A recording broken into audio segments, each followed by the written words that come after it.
बिस्मिल्लाहिर्रहमानिर्रहीम। आज का हमारा टॉपिक है कि बच्चों को जो गाय का दूध दिया जाता है उसमें कितना पानी मिक्स करना चाहिए, यानी कि वाटर और मिल्क के डाइल्यूशन कितनी एज के हिसाब से कितनी होनी चाहिए।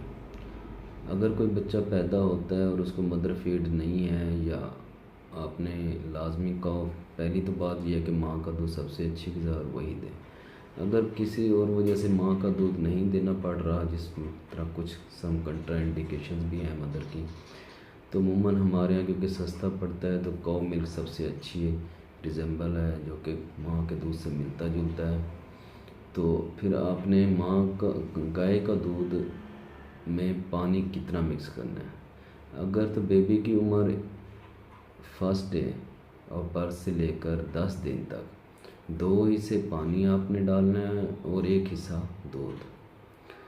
अब 10 दिन से लेकर 12 दिन तक आपने 1 हिस्सा दूध 1 हिस्सा पानी, यानी कि आधा दूध आधा पानी।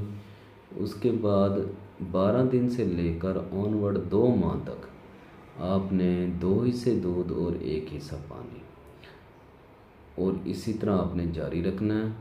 2 हिस्से दूध 1 हिस्सा पानी 9 मंथ की एज तक आप इसी तरह देंगे, और 9 मंथ के बाद आपने दूध के अंदर पानी मिक्स नहीं करना। ये गाय दूध को बनाने का, डिल्यूट करने का तरीका है कि उसमें पानी कितना मिक्स करना है। इंशाल्लाह उम्मीद काफ़ी है, ये काफ़ी इंफॉर्मेटिव रहेगा आप लोगों के लिए। अल्लाह हाफ़िज़।